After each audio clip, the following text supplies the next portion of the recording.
seja, há uma necessidade de interação social. Assim como sentimos fome para nos alimentar, sede para nos hidratar, sentimos solidão para buscarmos uma melhor qualidade de interação social. Entretanto, se essa necessidade não é atendida de forma prolongada, chamamos de solidão crônica, e nesses casos o indivíduo tem uma maior chance, um maior risco de desenvolvimento de transtornos psíquicos, incluindo suicídio. Nesses casos, o tratamento indicado é a psicoterapia. Como lidar com esse sentimento?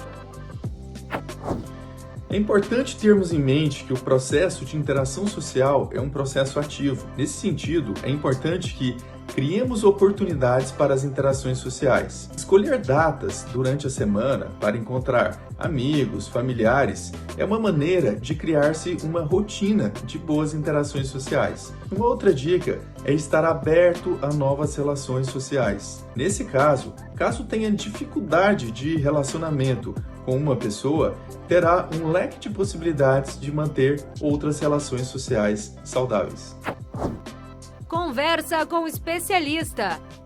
Oferecimento Bevita. Cuidamos de quem sempre cuidou de você.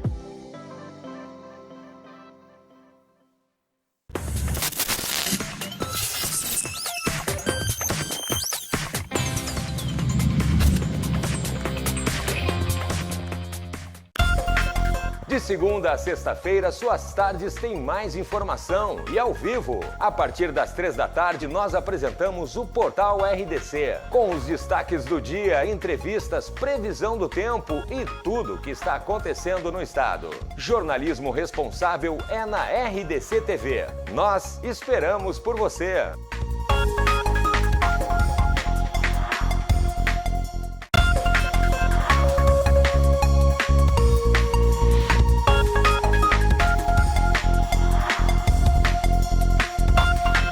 Portal RDC.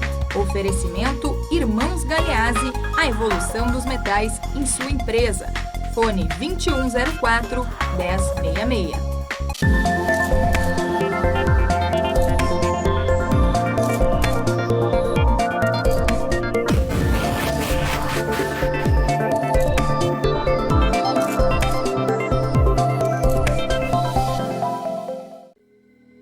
Quando você aprendeu a caminhar, você lembra quem estava lá?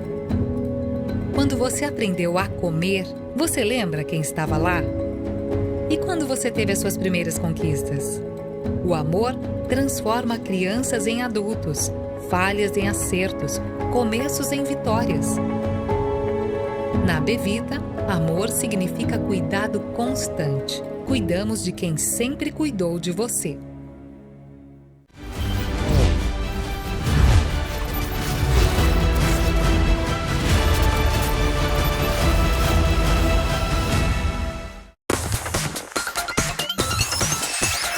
RDC TV. O Rio Grande se conecta aqui.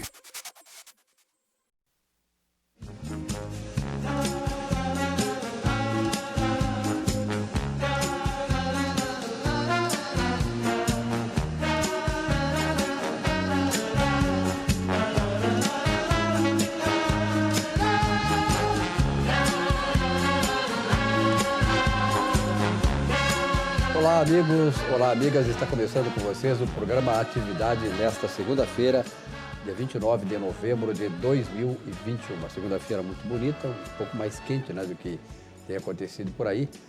A grande exceção foi na segunda-feira da semana passada, que foi um calor muito grande, chegou a quase 37 graus. Mas a previsão é que tenhamos também amanhã um tempo semelhante a esse, uma temperatura oscilando entre 21 a 26 graus centígrados. Neste momento aqui, 26 graus centígrados na zona norte de Porto Alegre, onde fica a sede dos estúdios da RDC TV, canais 24 e 524 da RDC TV, claro, na NET, na Claro NET TV. Bom, segunda-feira, 29 de novembro. 29 de novembro normalmente é o dia que tradicionalmente se diz que deve-se comer nhoque, né? Eu estou aqui com 3 integrantes da bancada e começo pelo Vilmar Govinatsky. Já comeste teu nhoque, Vilmar? Obrigado pela tua presença aqui. Meus agradecimentos e a minha honra estar aqui com nosso grande político, nosso grande gestor político, o Marcos Vinícius, com o Sérgio Perotto e com o apresentador Silvio Lopes. E o nhoque, cara? Oi? Não comesse nhoque? Se eu... Comeu nhoque? Hoje é dia do nhoque? Hoje é dia do nhoque, 29 de novembro, dia do nhoque. Eu não sabia não, mas acompanhado com um bom vinho, vale a pena, tá valendo. Bom, o Vilmar já antecipadamente já apresentou aí a bancada. Eu vou reprisar aqui, então. Marcos Vinícius, deputado Marcos Vinícius, obrigado pela sua presença aqui, Marcos. Comeu um nhoquezinho? Não, essa tradição, é não? Uma boa pedida para uma tradição, né? Uma boa noite noite ainda dá. Dá para pegar. A esposa está assistindo, então já... Ela já deve estar assistindo. Vou ver se ela pode já começar a preparar alguma coisa congelada. Vou chegar em Tapes ali por volta de umas 9h30, 10 horas. Depois de uma viagemzinha. É legal, uma boa ideia. E o Sérgio Perotto, que é um gulão aqui da bancada, né, Sérgio? Comedor, gulão. Ah, o gulão. Não, eu tive um tio meu que morreu de nhoque. Ele foi caçar na selva e um tigre nhoque nele. Mas o nhoque é um detalhe que a gente tem que comer. Eu como nhoque dia 29 com uma nota de $100 embaixo do prato. Que é para dar sorte. Gostou dos $100? Não, eu achei interessante a piada do tio que morreu no nhoque. Eu ouvi falar de uma senhora que morreu de panela. Panela. Piada sem graça, né? Como aquele que morreu de vinho branco.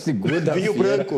Olha, o pessoal começou a segunda-feira ouvindo isso aí. Eu tenho certeza que você não merece. Mas nosso deputado disse que tem um que morreu de vinho branco. Vinho branco. O cara vinha olhando os carros na rua, passou vermelho, esperou, passou vinho branco e não deu certo. Hoje está todo mundo aqui super... Com essa aí eu fiquei desarmado. Essa aí eu não vou nem tentar fazer qualquer piada, senão vai ficar pior ainda. Cada uma mais pior. Bom, nessa segunda-feira, né, 29 de novembro, começando uma semana importante, né, porque muitas coisas estão acontecendo por aí, principalmente no esporte. Na política e no esporte, mas vamos começar pelo esporte, porque é a tradição aqui do Atividade há 29 anos, completados agora no mês, daqui a 2 meses, menos de 2 meses, em janeiro, completa 29 anos no ar, quase 3 décadas. E a tradição desse programa aqui, eu comecei aqui em 2017, 4 anos, portanto, a tradição é exatamente 4 anos e 2 meses. A tradição desse programa é começar pelo esporte. O esporte tem muitas informações e vamos começar, claro, por aquele que está agonizando, que está na UTI, que é o Grêmio Porto Alegrense. Agora, no final da tarde, a informação de que o Grêmio está abrindo mão de vários jogadores, 7 jogadores, entre os quais Jean-Pierre foi afastado com mais 6 jogadores do Grêmio. Gilmar Govinatsky, esta informação aí, tu acha que o Grêmio acordou agora ou já é tarde demais? Não tem mais como fugir da segunda divisão? Não, agora eu não vejo mais nenhuma possibilidade. Assim como o Internacional não tem nenhuma possibilidade de subir para o G6, o Grêmio realmente está fadado a continuar lá na zona de rebaixamento e o ano que vem, então, disputar a Série B.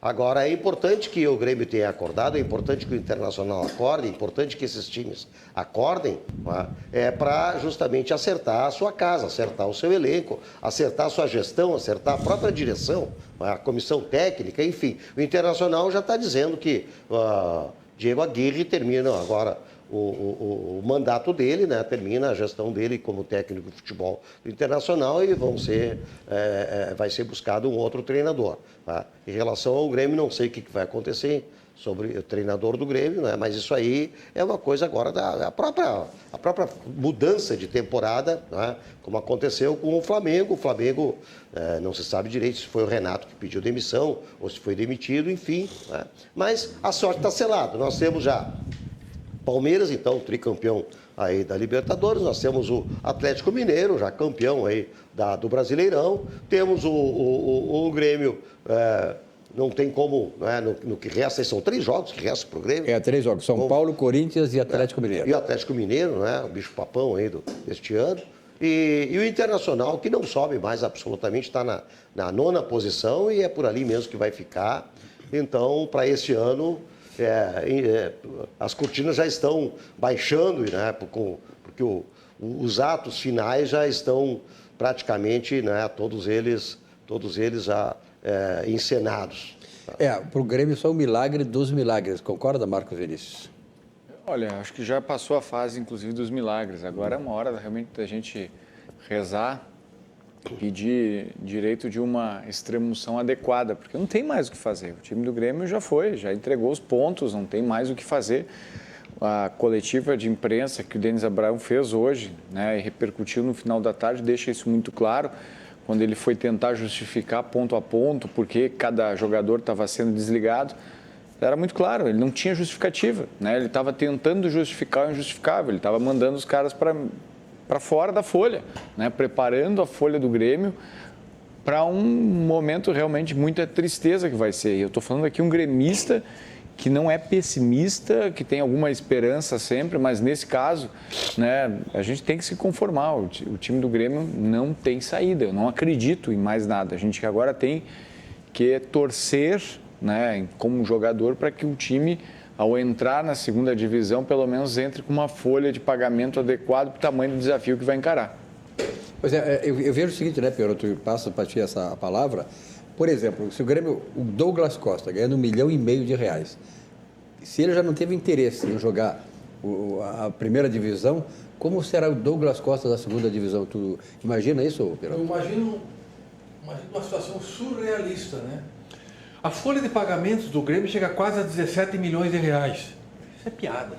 E agora liberaram 6 jogadores, aqueles mais baratos. E tem ironia, e aos montes. O Jean-Pierre demorou o quê? Demorou ser rebaixado para ver que não dava. Há muito tempo já deveria ter liberado. Aliás, lá atrás, ofereceram 4 jogadores do Palmeiras para o Jean-Pierre quando estava em alta. Não um dos quais esse líder do Palmeiras, o grande jogador meio campo lá, o que fez o gol lá. O que fez o gol aqui, o Veiga, né? Um baita jogador. E aí não foi aceito. O Luiz Fernando, que veio do Botafogo, ele veio do Botafogo para comer, beber e dormir. E ganhar uma grana. Aí o clube foi para a Série B e ele vai para a Série A, de volta para o Botafogo. É muita ironia. E depois os jogadores ali, que não altera nada na folha, tem que ver os graúdos, aqueles cascudos, aqueles que ganham milhões. Então o Grêmio realmente, para mim, há tempo já tinha caído. Tu vai começar a pegar do 11 do Grêmio. Aí você pega, os goleiros estão começando a ser, né? Mas não estão maduros ainda, já estão falhando e tal. E o Grêmio cansou de errar com o goleiro. Tinha dupla de zaga, a melhor da América do Sul, mas passou, isso não nos pertence mais. Os 2 zagueiros, eles nem andam mais quase em campo. O Kahneman tem um problema, como se diz, no quadril, e irreversível para jogar futebol. Ele joga com dor o tempo todo. O Jeromel, ele não tem mais o pique, já a idade passou, então uma zaga com dificuldade. Laterais, olha a briga com as laterais, não acerta nunca. Está jogando de lateral titular do Grêmio, o jogador mais fraco de todos. E aquele que ganha um horror para ficar no banco, às vezes nem no banco fica, o Diego Barbosa, que veio do Palmeiras, não joga. O atacante não se acerta, a gente entrou em campo com 2 a menos durante muita parte do campeonato. O Jean-Pierre só caminhava em campo e o Diego Souza só caminhava em campo, nós estávamos com 9. Aí eu estava vendo aqui a tabela, aí tu pega assim, Sport, pega Bahia, pega Cuiabá, pega Ceará, pega Fortaleza, pega Juventude, todos esses times assim que são times pequenos, estão dando de relho no Grêmio, quando não ganham, empatam e jogam por um prato de comida. O que foi Bahia e Grêmio? Olha o 11 do Bahia, é tudo gente que ganha pouquinho. Aquele lateral direito do Bahia cruzou 20, 30 bolas para dentro da área e perigosa. Os nossos laterais, um ataque de asma, não chegam nem lá. Então, na verdade, chega a conclusão, filho, trocando em miúdo, que o time do Grêmio é ruim. Não adianta dizer aquele negócio, não, mano, um elenco desses não podia estar nessa posição. Mas que elenco? Aquela zaga que já está idosa, aquele ataque de asma, o outro que só caminha em campo. O Diego, esse jogador que veio da Europa, lá da Alemanha, que é o salário mais caro, mais de R$1,5 milhão, como é o... Douglas Costa. O Douglas Costa, ele joga uma partida, folga 3, é o que aconteceu na vida dele. Ele ficava lá, ficou 1 ano parado, ele tem problema de saúde sério. Então nós não temos jogador, então esse elenco ele não faz frente nem a Bahia, nem a Fortaleza, que perdeu para o Fortaleza, times modestos, mas que pegam junto, pegam firme. O nosso passeio em campo. Então, o elenco do Grêmio, infelizmente, é fraquíssimo. Segunda divisão. O Grêmio, como toda empresa, aqui tem empresários, quem não foi é empresário ainda ou já foi, e a gente sabe que uma empresa, para ela ter sucesso, para ela ter prosperidade, para ela avançar no mercado, ela tem que ter, entre o grupo de colaboradores, uma palavra-chave que, por exemplo, explica por que o Palmeiras foi campeão, por que o Flamengo é o time que é o compromisso. Compromisso. Né? Então, não se viu nada nesse time do Grêmio, porque individualmente tem jogadores excelentes, extraordinários. No começo do campeonato, né, o Govinatski, Vinícius e Pierotti, Quem diria que o Grêmio seria rebaixado? Um time que tem jogadores, bons jogadores, melhores até que o Internacional. É reconhecidamente isso no mercado, né? Por quê? Faltou compromisso. Agora, por que faltou compromisso?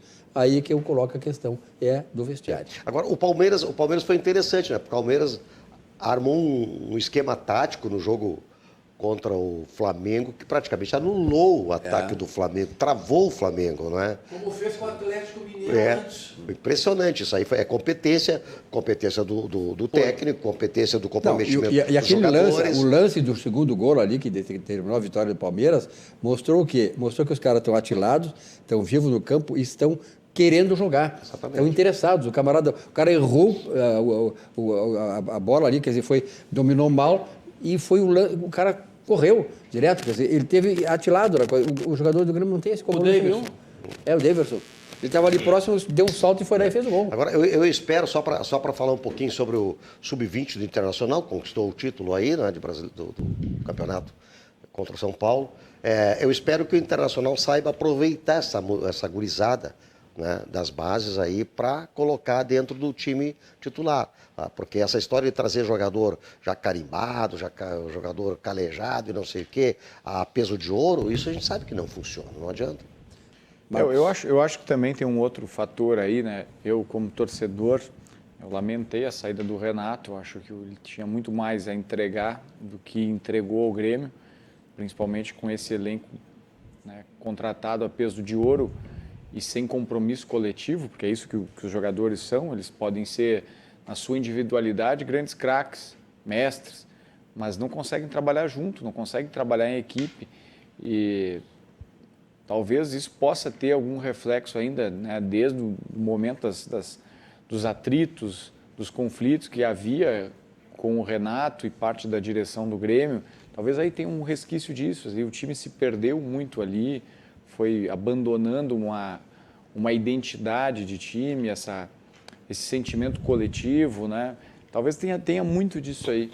Eu acho que a gente tem que agora fazer, como torcedor aqui, né, um exercício também de muita reflexão, né? Não é empatia o momento, o Grêmio não precisa de empatia, a gente não precisa ficar aqui tendo pena do Grêmio, não. A gente tem que fazer um processo realmente de muita reflexão pro que clube a gente quer daqui para frente, né? Que clube o Grêmio se propõe a entregar em 2022. Não adianta também só sair da segunda divisão. O Grêmio tem que ter um projeto como clube, como algo competitivo, e a gente não está vendo isso até agora. Perfeito. Bom, então ficamos aí com o futebol, né? Parabéns aos palmeirenses, né? Eu em São Paulo sou santista, mas eu acho que o Palmeiras fez jus, né? Foi o que melhor jogou, né? Que se entregou. O Flamengo, naturalmente, é um grande time de futebol, mas o Flamengo acho que também está se esgotando, né? O Govinatsky. Do ponto de vista do Flamengo, tem um time que dura 4 anos, aquele time do Flamengo. Exatamente. Há um ciclo aí de jogadores, né? O próprio Gabigol, o Bruno Henrique, etc., que lá pela Santos eles a motivação, né? Enfim, tudo é cíclico. Agora, fica a lição, né, Peroto? Fica a lição de que nós aqui, tanto o Grêmio quanto o Internacional, eu sempre digo isso nas minhas manifestações aqui, quando nós fomos campeões, tínhamos a maioria dos jogadores formados aqui. É verdade. Agora, o Renato, ele vai ter que recomeçar, ele vai ter que resetar e fazer um recall. Porque ele acha que não precisa estudar, que ele não precisa fazer o curso da CBF, que ele já foi campeão, que ele sabe tudo. Resultado, está fora da seleção, está fora do Flamengo, provavelmente não vai voltar para o Grêmio, e aí vai treinar quem? Então também tem isso, né? Ele dizia que me dê 190, 80 milhões que eu sou campeão de tudo. Eu não sei se ele não vai para a seleção, não, hein? Eu não apostaria tanto fora disso, não. Mas deram 180 milhões para ele, um time de 180, e ele não fez nada. Mas eu não descarto a possibilidade de seleção, não, hein? Com essa CBF, eu não duvido. Não duvido. E até porque tem um desejo político, né, da presença do Renato na CBF, que o presidente da República nunca escondeu e já tentou, de algumas maneiras, influenciar. Isso aí todo mundo sabe. Só não foi antes porque o Renato não estava disponível para o mercado, mas andou bem perto.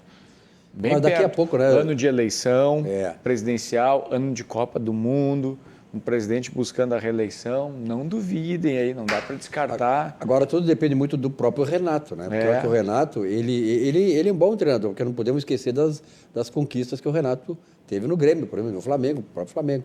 Quer dizer, o Renato precisa, se olhar para dentro de si e saber que ele também precisa se aperfeiçoar. Nós nos aperfeiçoamos aqui, né? A vida inteira. A vida é uma escola sempre. Eu sempre venho aqui para o programa para aprender e beber da tua sabedoria. Mas o Renato está se aperfeiçoando cada vez mais, ele está jogando futebol aí com muita qualidade. É verdade, é. E se aperfeiçoou também no beach tênis, né? Deu para ver nas últimas imagens dele. Renato Gaúcho é um craque agora no beach tênis. É aquilo que eu te falo. É o esporte da moda, né? Ele está jogando muito beach tênis. O que atrapalha o Renato Portaluppi chama-se pedestal. Esse é o problema. Na verdade, é isso aí, né? Celebridade, né? Ele deixou de ser um cara importante e é uma celebridade hoje. Aí as celebridades, nós sabemos o que acontece com as celebridades. Olha aqui, pessoal, patrocinadores aqui do nosso programa, o Banrisul, a Corsan e o supermercado Zafari. Sobre o Banrisul agora está com um projeto e um programa aí do crédito consignado. Veja as vantagens do crédito consignado nesta mensagem do Banco do Estado do Rio Grande do Sul. Crédito consignado é no Banrisul. Boa notícia para aposentados ou pensionistas do INSS ou servidores públicos. No Banrisul, o crédito consignado é bem diferenciado, com taxas reduzidas, prazos flexíveis e portabilidade com condições especiais. Aqui você tem uma baita margem de até 35% e contrata rápido pelo Banrisul Digital, Home Banking ou agência. O crédito é imediato e o débito em folha. Entendeu, né? Crédito consignado é no Banrisul. Muito bem, vamos começar agora, Marcos Vinícius, o tour gastronômico aqui do Atividade, começando lá pelo Armazém do Queijo, Peroto. Lá tem Empório Gourmet. Lá tem nhoque. Tem nhoque? Tem nhoque. Também, mas tem uma especialidade. Ele gosta de espumante e de marreca. A marrequinha é um espumante. Aí Não nessa ordem, é marreca e depois espumante. Tá certo. Marreca do banheiro do colégio. Olha aí, ó, o João Tumeleiro, feliz da vida, né? Claro, ainda mais quando o Peroto vai lá, o Peroto conta umas piadas lá, o João Tumeleiro não para de rir. Esse é o sorriso das piadas do Peroto. É uma boazinha. Padaria, queijaria e mercearia gourmet aqui em Porto Alegre. Uma ótima oportunidade para quem aprecia o sabor da Serra Gaúcha. Agora o novo endereço, olha aqui que maravilha, ó. Avenida Senador Tarso Dutra, 170, no bairro Petrópolis. E aqui estão as grandes delícias, as oferecidas lá pelo Armazém do Queijo, da Serra para a capital. Queijos frios, especiarias, conservas, pães, massas, pizzas, chás, biscoitos, tanta coisa. Geleias, doces, patês, vinhos, espumantes, salmão, camarão, pato e aquele marreco do Peroto. Cestas para presentes e pratos prontos. O Vilmar é um dos caras que frequenta muito o Armazém do Queijo, né? Qual é a tua especialidade lá? No Armazém do Queijo? É o queijo. Esse... vou te contar, né? Você mete na minha marreca. Evidente. Não vou disputar com o Peroto. Marreca é especialidade aqui, é privilégio e só é exclusividade aqui do Peroto. Evidentemente, com produtos dessa natureza, aí tanta diversidade, gostosos, maravilhosos, vindos da Serra Gaúcha, você tem que ir também, né, o Dr. Marcos Vinícius de Almeida, aproveitar esse momento assim e tomar os seus sucos Petri, seja ele de uva ou de laranja. Aproveita aí essas especiarias e tome com sucos Petri. Deguste com sucos Petri, tanto de uva quanto de laranja. Temos aqui na bancada hoje sucos Petri de laranja. Importante é que a sua sede pede saúde, pede o melhor.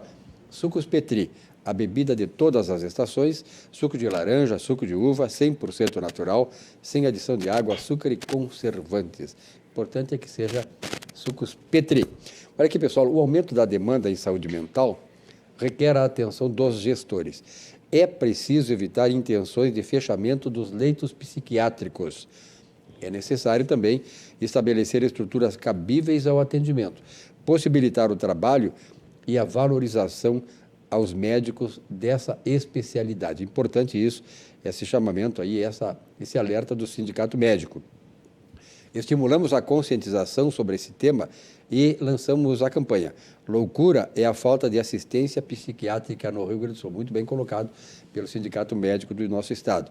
CIMERS, defender os médicos é defender a saúde. E o nosso supermercado Zafari, né? Sempre trazendo produtos fresquinhos, atendimento de primeira, você faz as suas compras, demora lá porque é tantos produtos, tanta diversidade, tanta qualidade de produtos que dá vontade de comprar sempre. Cada vez mais. E na saída, o grande importante é isso. Na saída você tem lá todas as caixas funcionando Em 5, 6 minutos você sai e leva suas compras para casa. Não é como outros supermercados, é concorrência, que você demora mais tempo para passar no caixa do que comprando lá dentro. Então, vá no Supermercado Zafari. Supermercado Zafari, a vida acontece quando a gente se encontra, claro, no Supermercado Zafari. Bem cedinho, os Schneider encontram a Estrela e a Duquesa, que produzem um leite fresquinho e nutritivo que a Laurinha sempre encontra quando vai no Zafari. A novidade é que, de uns tempos pra cá, o maridão aprendeu a fazer panquecas maravilhosas. E mais, virou malabarista. A vida acontece quando você se encontra. Muito bem, 19 horas e 17 minutos, a temperatura permanece aqui em 26 graus centígrados. Nós vamos começar a debater com nossos integrantes da bancada nesta segunda-feira, 29 de novembro, pelo assunto político mais importante do país, digamos hoje, que essa semana e aconteceu no final de semana, né?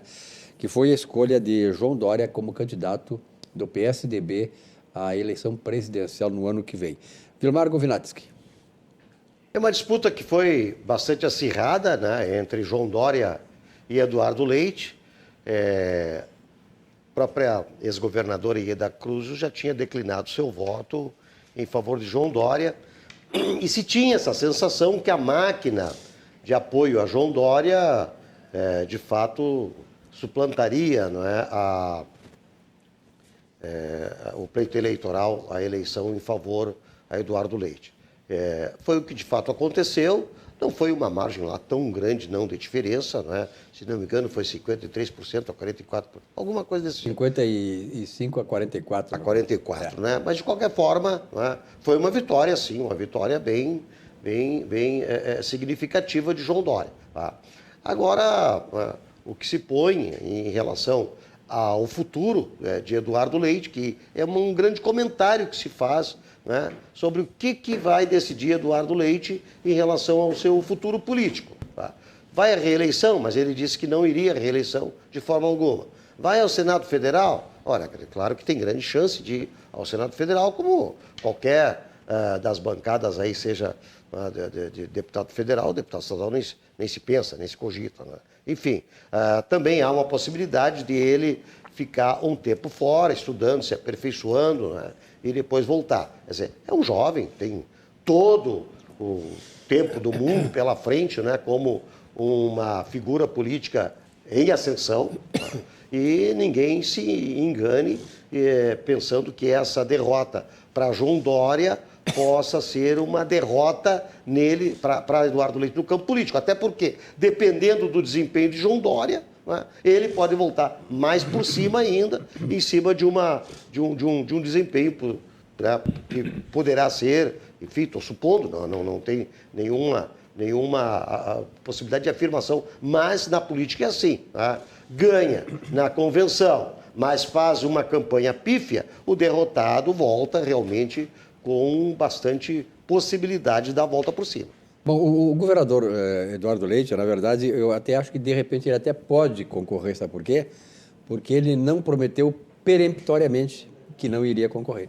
Nós sabemos aqui no Rio Grande do Sul, quando o cara promete peremptoriamente é porque ele não vai cumprir. Como ele não prometeu peremptoriamente, daqui a pouco ele pode ser... Não, e isso de voltar atrás, etc., isso pode não ser um desejo pessoal, pode ser um desejo partidário, e o desejo partidário, para quem é político, temos aqui nosso querido deputado Marcos Vinícius, a gente sabe muito bem que o político ele é um soldado do partido, né? Então a palavra dele não é prevalência. O que é prevalência realmente num partido político é o desejo, e muitas vezes não é nem desejo, é uma ordem do partido. Doutor Marcos Vinícius. Olha, eu acho que o Eduardo saiu vitorioso dessa eleição em todos os sentidos. Primeiro, por ter perdido. Falo isso, né, como alguém que tem respeito e admiração pelo governador Eduardo Leite. A eleição de 2022 não é uma eleição que está realmente querendo discutir positivamente o país nesse momento. Nós estamos diante de uma encruzilhada. Nós temos hoje, objetivamente, dois caminhos.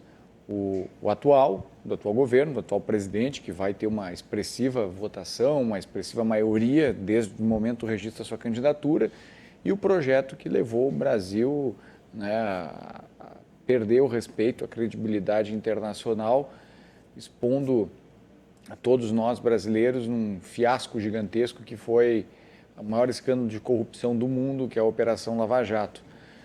Entendo que o Brasil precisa realmente de um projeto estruturado, um projeto de desenvolvimento, precisa também, nesse momento, apaziguar os ânimos, mas o que se percebe na classe política e o que se percebe diante do que a sociedade tem dado respostas, a gente ainda está vivendo um momento de muita instabilidade, muita polarização. Entrar numa eleição nesse momento seria daqui a pouco um moedor ali, tu estaria entrando para um moedor de carne. Um jovem entrar numa eleição como essa, sair daqui a pouco machucado, pisoteado, pelos dois lados, né? Porque não se consegue hoje ter uma posição moderada. O Eduardo Leite é um homem moderado, é um político moderado, e como todo cidadão moderado, acaba tendo apoiadores moderados. Né? Quando a pessoa é contida, ela consegue atrair para si pessoas que também querem ter uma política mais contida. E isso não faz eco nas urnas, pelo menos não vai fazer em 2022. O clima é de batalha, ele é bélico. Eu acho que o Eduardo se preserva, ele tem tudo para concorrer em 2026. Pelo que ele tem dito aí nas entrevistas, ele vai investir tempo dele, atenção, num projeto nacional de partido. Se não acabar sendo presidente nacional do PSDB, creio eu que vai ser pelo menos presidente da Fundação Nacional do PSDB, trabalhar com formação política, ajudar os quadros. Tenho certeza que ele, indo para a iniciativa privada, vai ser muito bem recebido. Qualquer grande grupo, qualquer grande empresa teria o Eduardo como um luxo, ter um cara com a capacidade dele gerencial e com a habilidade que ele tem, fazendo parte de um conselho, fazendo parte da sua direção. Eu acho que ele vai muito bem se posicionar no setor privado e vai ter tempo, inclusive, para se aperfeiçoar, né, academicamente, culturalmente, e aí, quem sabe, né, ser uma alternativa viável para o país em um momento onde os ânimos já venham estar mais controlados, que é o que eu acredito que nós teremos em 2026. Eu não estou com uma bola de cristal aqui na minha frente, é um tubo de álcool gel, né? Mas essas são as minhas previsões. Bom, Perotto, da minha avaliação, que eu não entendo muito de política e tal, um pouco que entendo de economia, de jornalismo, a minha avaliação é de que o grande perdedor nessa eleição foi Fernando Henrique Cardoso. É possível, sim. E por falar em Fernando Henrique Cardoso, Silvio, eu estava pensando em toda a extensão do PSDB, porque o governador Eduardo Leite disse que não vai sair do partido. O Marco Vinícius coloca, e eu acho que tem boa parte de razão, que é um político jovem, promissor. A carreira de um político, ela não é episódica, ela tem que ter continuidade, tem que pensar macro, ao longo prazo. Verdade. Mas eu fico pensando assim, que o Dória não é um novo, pelo contrário, é uma coisa requentada, velha, que não tem nada de querer ser terceira via. Então, eu acho que já começa a inviabilidade na eleição dele como do PSDB. Eduardo Leite, eu acho que está no partido errado. Ele seria o novo. O problema, e tu falaste no Fernando Henrique Cardoso, é que de quem é o cacique do PSDB? É o Fernando Henrique? É o ex-governador de Minas Gerais, o Aécio Neves? É a juventude, são os novos, o pessoal do Nordeste com o Eduardo Leite? Então, qual é a cara do PSDB? O PSDB, para mim, ele não tem cara. É um pouco confuso. Ora ele está pendendo muito para a esquerda, ora é centro-esquerda, e dependendo os caciques que estão lá. O PSDB também andou envolvido em muitos episódios de corrupção, de malversação do dinheiro público, de acusações severas. Eu me lembro do caso do Aécio Neves, em quem eu votei naquela ocasião a presidente, e aí eu tive muito atrito com algumas pessoas que radicalizam um pouco. Eu digo, eu não tenho corrupto de estimação.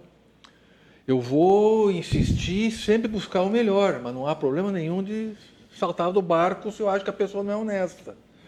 Então eu acho que, sim, o Eduardo Leite pode ser uma alternativa, é uma pessoa jovem, tem uma forma de governar, de administrar diferente, desde a Prefeitura de Pelotas, mas eu acho que o caminho dentro do PSDB não é. E a gente tem que começar a honrar princípios, ideais e ideologias, programa partidário, e não o saco de gato que alguns partidos têm lá dentro. Então eu acho isso, que ele realmente concordo com o Marcos que ele tem um futuro. Agora eu acho que no PSDB é complicado. No Brasil temos aí praticamente uma polarização, né, entre agora o Bolsonaro e a esquerda. Mas eu muitas vezes condeno-se isso, que muito polarizado e tal, mas nos Estados Unidos não é polarizado, democrata e republicano. Quer dizer, o problema eu vejo o seguinte, viu, Marcos, eu até gostaria de uma opinião tua, que é político. O grande problema entre esses dois polos é alguém que não se vincule nem a um nem a outro. Essa terceira via, que eu vejo anunciada aí, ela está totalmente abraçando o sistema anterior de política. E esse sistema, a sociedade, pelo quem elegeu Bolsonaro e está com ele, porque na visão, eu votei no Bolsonaro e também penso isso, ele representa exatamente alguém que vai contra o sistema que temos há 40 anos no país. Ele pregou esse discurso, né, de contra o sistema.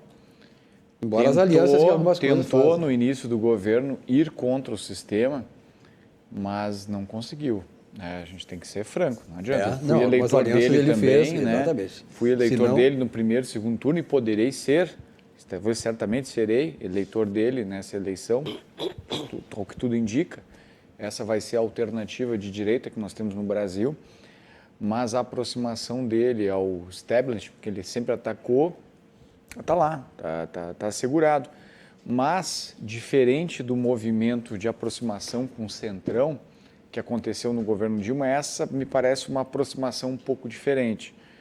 O Centrão se aproximou do governo Dilma para roubar. Essa é a verdade. Aquela turma saiu de lá para ganhar dinheiro, né? Para fazer caixa, para preparar campanhas eleitorais. E havia um acordo, um consentimento do governo, ou pelo menos de parte do seu time ali para isso. Loteou com essa razão. E nem me mete. É do fulano, não me mete. Rouba lá no teu canto que eu roubo do meu. Né? Foi mais ou menos isso. Agora, essa turma do Centrão, me parece que se aproximaram do Bolsonaro por uma razão.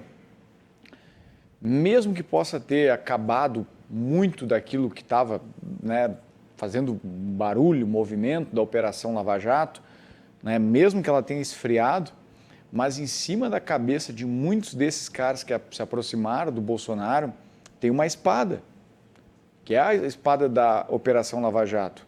Ciro Nogueira está lá com o processo sendo analisado, podendo ter daqui a pouco um julgamento pelo STF, assim, alguns líderes lá do MDB, do PL, entre tantos outros. O que me parece, eu falo do que aconteceu no governo Lula e Dilma, o pessoal se aproximou para roubar. E agora, de alguma maneira, eles se aproximaram do governo para postergar, né, para conseguir grupo, para conseguir forças, para postergar um julgamento, para se proteger e preservar algo que nesse momento virou muito importante para qualquer político vigarista no país, que é o foro privilegiado.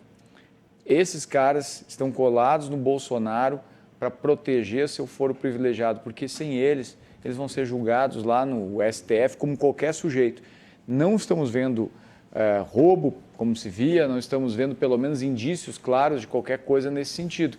Então, ao que me parece, esse acordo de conveniências foi nesse sentido, assim. Não vou dizer que ele é mais ou menos promíscuo, mas para nós brasileiros ele foi menos danoso até agora do que aconteceu no governo Dilma. Marco, só uma partezinha com a tua permissão, senhor. Claro. Concordando com o que tu disseste, só queria acrescentar que, além disso, acho que está perfeito o que tu colocaste. Eu assino embaixo, penso assim também. Mas tem um outro fator, eu acho que é importante colocar, é que hoje, pelo que está posto aí pela estrutura política partidária, qual é a alternativa de governar sem apoio? Não que a gente tenha que vender o apoio ou comprar o apoio a qualquer custo. É uma questão de sobrevivência, né? Isso aí. Então, aproveitando essa tua análise muito judiciosa que tu fazes, tu pode usar para bons e maus propósitos. Então, realmente o PT usou, e não só Dilma, lá atrás era o mensalão e o Petrolão. Mensalão. Sempre compra literalmente escancarada, compra de votos. É isso mesmo. Claro. Toma é tanto, loteou, essa é a diretoria tua, é isso aí. Não. Agora, realmente, como é que tu vai... Vamos supor que vem alguém, Marcos, alguém de terceira via. O Eduardo Leite. vai ser um presidente lá, qualquer Sérgio partido. Moro, tá ali, tá posto Sérgio a candidatura. Moro, como é que ele vai governar? Ah, mas o Sérgio Moro vai ter que se aproximar. Vem cá, a população elegeu um camarada, ele está lá, ele tem o voto, ele é o líder de um partido, então é proibido o governante falar com o líder do partido? Não, terá que falar. Então eu peguei esse teu gancho para dizer que realmente às vezes a gente tem que dar um passo atrás, como o Bolsonaro deu. Exato. Por quê? Porque ele teve que transigir, teve que engolir sapo. Lembra que o Brizola já dizia lá atrás, vou ter que engolir o sapo barbudo, porque a política, infelizmente, tem essas frutas podres no meio e tu tem que conviver com elas para limpar. Não. Tem que se entender o processo todo, né? E não sou eu que vou dizer isso para o deputado Marcos Vinícius, muito pelo contrário. Eu ouvi dele com toda a atenção e, como disse o Perotto, concordo plenamente com o que ele disse, né? Mas tem que se entender o processo todo, como é que funciona esse sistema de governo que nós temos dos três poderes, né?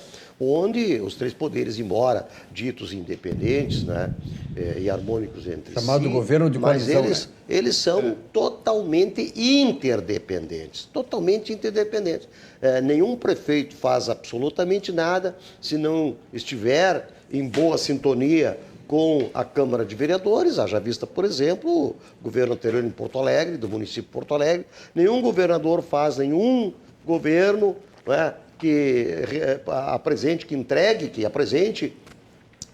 qualquer tipo de situação favorável à sua gestão, aos seus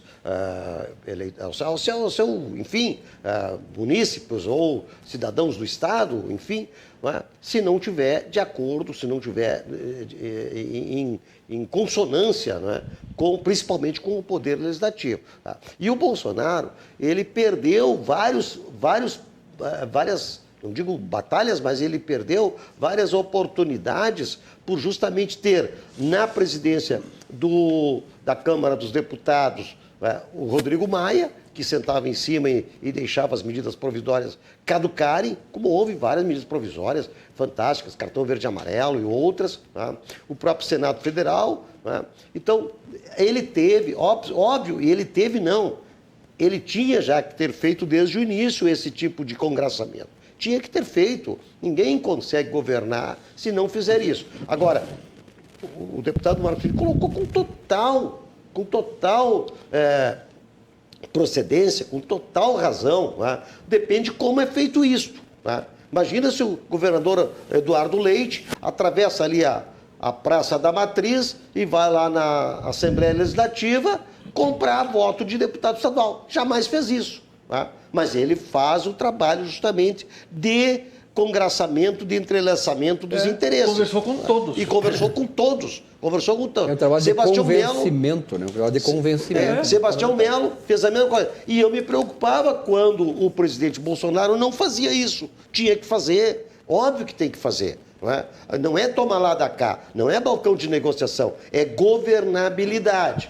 Infelizmente, o Bolsonaro teve um outro problema, que é o que foi agora escancarado recentemente, como o autoproclamado poder moderador, dizendo que nós vivemos um regime semipresidencialista. O que esse faz a tragédia da nação em termos de governabilidade. Mas em relação à aproximação, em relação à conversa, seja o nome que for dado, agora é o Centrão, tem que ser feito isto sim, senão não governa. E nós seremos os maiores prejudicados. Então, no que diz respeito ao chamado passo atrás de Bolsonaro, eu acho que demorou. Acho que essa questão não foi recuo, não foi passo atrás. Foi uma morosidade em dar um passo à frente ao encontro do parlamento. Essa manifestação do Dr. Marcos Vinícius, me parece que ela justamente levanta nesse processo a necessidade de lisura nesse processo.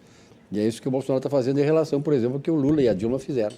Não, justamente, eu não quero aqui entrar no mérito se é mais ou menos promíscuo esse tipo de contato, de aproximação que foi feito. Uhum. Mas a gente sabe que, além da imoralidade, tinha toda uma questão da ilegalidade, né, de todo um foco de enriquecer à custa dos brasileiros, né? E essa outra aproximação junta-se conveniências ali de proteção, do governo se proteger para conseguir entregar os seus projetos, cumprir com a sua missão, e do outro lado um grupo querendo se blindar. uma pessoa saiu altamente prejudicada nisso, que é um dos nomes da terceira via, que para mim é a única pessoa que pode fazer alguma diferença como terceira via no Brasil. Sérgio Moro. Sérgio Moro foi rifado por conta dessa aproximação. O pacote anticrime de Sérgio Moro não avançou, não foi votado como havia pensado inicialmente.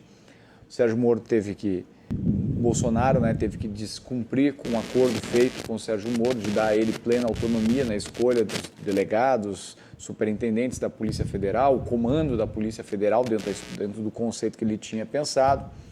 Acabou o governo Bolsonaro sancionando a figura do juiz de garantias, que para mim foi um grande prejuízo que nós tivemos no Brasil, porque além de o sujeito não ir preso depois do julgamento de segunda instância, ele tem a chance de ter um outro juiz garantista acompanhando o processo para atrasar ainda mais a cadeia de um criminoso que muitas vezes está a olhos claros, assim, que são... que é criminoso. Então, o Sérgio Moro foi rifado, porque o Sérgio Moro era um ponto que desagradava a aproximação dessa turma. Lembra-se no começo do governo, né?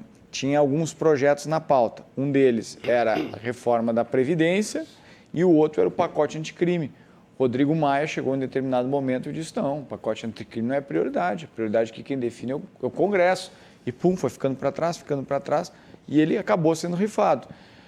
Eu falo isso porque, assim, é algo que nós todos que acreditamos realmente num projeto de moralização, de tentar mexer com a corrupção institucionalizada que existia no Brasil, isso é um prejuízo.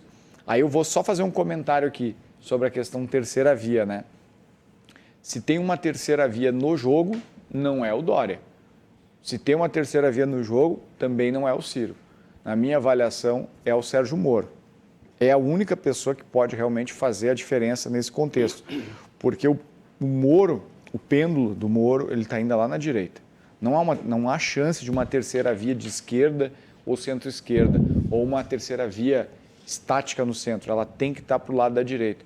E o Sérgio Moro, ele agrega muito desse pensamento pró-mercado, né, esse pensamento mais liberal. Ele chama a atenção desse grupo, né, de pessoas assim, que na maioria das vezes está contida. Quando a gente fala sobre Sérgio Moro, eu converso com muitos amigos, o pessoal diz, uma pena, tal, mas não vai. Mas eu vejo muita gente contida, assim, querendo poder falar mais abertamente o que pensa sobre o Sérgio Moro, tanto para o bem como para o mal, eu digo, o grupo lá da direita, né? Mas não fala. Não fala porque, diferente de 2018, quem queria votar no Bolsonaro tinha até uma certa vergonha, não queria dizer que era de direita ou que votava no Bolsonaro, com medo de ser atacado, né, nas redes sociais, nos grupos de amigos, mas tu é louco, vai votar nesse louco. Ficava quieto. Assim foi com Donald Trump. Muita gente não dizia que queria votar nele, e aí abriu-se as urnas e estava lá. Agora, o que eu percebo é que aquelas pessoas que querem votar em alguém mais ao centro ou à centro-direita têm receio de dizer isso. Porque a turma lá do Bolsonaro, os bolsonaristas mais raiz, que ganharam força, que ganharam legitimidade, autoridade, ganharam voz e espaço, esses são os que imediatamente atacam ou sufocam as ideias de quem quer pensar algo alternativo. Basta ver, o Sérgio Moro lançou a candidatura dele e imediatamente já veio uma turma lá criticar, desconstruir o projeto. Me preocupa isso, Silvio, de verdade, porque no final das contas vai ter segundo turno no Brasil. Com certeza. E se esse grupo não estiver junto, meu amigo, aí o que vai acontecer? Que sentimento de grupo a gente vai ter para jogar esse segundo turno? É o time do Grêmio, que vai estar rachado no vestiário. Se a direita estiver rachada e não conseguir dialogar, não se tratar com respeito, com cordialidade no primeiro turno, o que vai acontecer no segundo? Nós vamos abrir espaço direto para a esquerda. Muito bem. Uma das coisas boas que eu acho assim, que a partir de 2018, com a eleição do Bolsonaro, nós conseguimos no Brasil acertar é saber o seguinte, o que é a direita e o que é a esquerda. É, verdade. E os que eram de direita, como nós, eu, por exemplo, tinha exatamente esse receio de se manifestar. Hoje não, hoje as pessoas veem, jornalistas, líderes, empresários e tal, se dizem, sou de direita. Hoje não somos perseguidos como eles faziam nos perseguindo. Quer dizer, eles tinham, a esquerda podia fazer o que queria, de esquerda é moderninho, está na moda, é de intelectuais e tal. Então se viu hoje para onde eles nos levaram e o que eles pensam do Brasil, né, Perotto? Bem, eu acho o seguinte, Silvio, que Sobre o Sérgio Moro, e pegando as palavras do nosso deputado, que faz a gente refletir, é possível que crie alguma fissura, mas ela é própria da política, o fato de tentar desconstituir alguma candidatura. Isso é legítimo. Vamos citar o caso do Eduardo Leite e do João Dória. Da maneira como foi acirrada a campanha interna de um partido, eu achei que eles nunca mais iam nem se olhar. Aí estão abraçados e vai apoiar e continuam no PSDB. A política é assim, às vezes as pessoas são aguerridas e tentam buscar o seu espaço. E querendo ou não, mesmo que seja entre aspas, hoje Sérgio Moro é um inimigo político do governo. Agora, eu acho que a gente não pode tornar isso um caminho sem volta. É possível que sim, porque se a gente tem uma tendência ideológica, um pensamento, no segundo turno se ajeita. Vão fazer o quê contrário ao censo, Marcos? Vão votar aqui no Lula? O pessoal do Sérgio Moro vão ficar chateadinhos, vão ficar magoados e vão votar no Lula daí? Não vão. Então a gente cura as feridas e vai adiante. Agora, eu tenho que no Sérgio Moro, quando ele apresentou aqueles projetos todos, faltou um pouco de jogo de cintura política. Quem é que, por exemplo, aceita um pedido de impeachment, Silvio? É o presidente da Câmara. Ele senta em cima, ou faz ou não faz. Tem um grande poder. E o Maia foi sacando com o governo. Ele ameaçou. Segundo, nós temos lá no Congresso, deixa eu usar uma expressão forte, apesar do horário ser cedo, nós temos lá boa parte do Congresso com o rabo preso.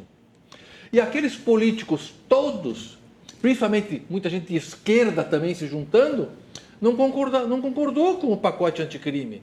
Então, infelizmente, não foi inviabilizado o Sérgio Moro. Eu, ideologicamente, mudei de ideia. Eu já agora não sou mais a favor do pacote anticrime. Não, ele viu que não tinha viabilidade no Congresso.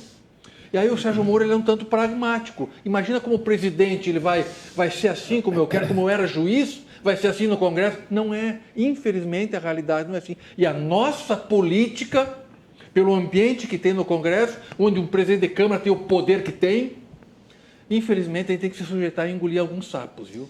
Mas eu espero que não haja muita fissura, porque Sérgio Moro é um brasileiro do bem, uma pessoa decente.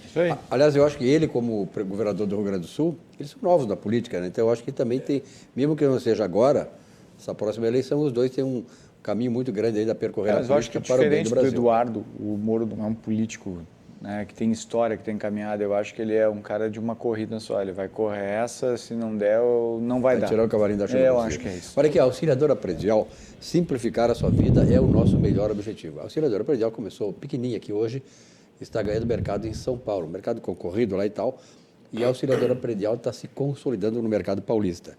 Aqui no estado é o 3216-6100 e em São Paulo 11 23 48 40 00. Não deixe seu imóvel, seu negócio ser administrado por amadores. Prefira, claro, a auxiliadora predial, que ela vai dar o retorno ao seu investimento de maneira certa e segura. Aspecir Previdência. A Aspecir é uma instituição de previdência complementar aberta, estabelecida em valores éticos como transparência e responsabilidade. Com mais de 100 anos, centenária, de trabalho e dedicação, ela é reconhecida por sua atuação no ramo previdenciário, sempre inovando e desenvolvendo produtos que atendam às necessidades e proporcionem a tranquilidade aos seus associados. A Aspecir Previdência, a certeza de um futuro tranquilo. E a nossa Corsana, a Companhia Rio Grande de Saneamento, agora com um amplo espectro aí de fazer com que a infraestrutura que ela é responsável no Rio Grande do Sul seja estendida a muito mais gaúchos, né? O futuro do nosso planeta depende da conservação da água. E a Corsã lançou o movimento Água 360 Graus para propor soluções ambientais. Somos parte desse meio ambiente que precisa ser cuidado hoje para garantir um amanhã melhor amanhã. Saiba mais em corsã.com.br, Água 360 Graus. Vamos cuidar juntos? Claro que vamos. Corsã, evoluir nos define, governo do Estado do Rio Grande do Sul, novas façanhas. Dr. Marcos Vinícius Govinatsky, Peroto, preparem-se, vamos agora continuar nosso tour gastronômico, subindo ou descendo a Protásio, que parece chegar lá no barranco, no barranquinho, essa hora é maravilhosa. Tem marreco no barranco? Eu acho que tem, né? Tu conhece bem. Não é especialista em barreca. O Govinato se fala de Camacuã, né? Eu acho. O cara de Camacuã comer Se não tem, nós vamos providenciar, então, viu? Ou no barranco ou no barranquinho. O Perotti me deu uma informação antes do programa que a maior porcentagem de barreca no estado é em Camacuã. Então, o cara de Camacuã... ele. Sim, não tem dúvida nenhuma. Lá, porque é uma região de bastante arroz, né? Os orizicultores, onde tem as marrecas piadeiras. E tem uma coisa, o Govinato, que é acostumado, barranqueiro, como é, né? O barranco e o barranquinho. Barranco e barranquinho. A marreca piadeira é o quê? Que o marreca não abre o pio, né? É verdade. Olha que, na verdade, falando sério, o barranco é o melhor chopp, o melhor churrasco, o ponto de encontro da capital gaúcha. Subindo ou descendo a Protásio, complexo barranquinho, claro, você sabe que é a preferência nacional. Você pode ligar lá para o barranco, marcar sua chegada lá, o seu lugar, fazer suas reservas, família, amigo, namorada, enfim, qualquer o gremista colocar querendo comemorar, não sei se o gremista tem por que comemorar, né?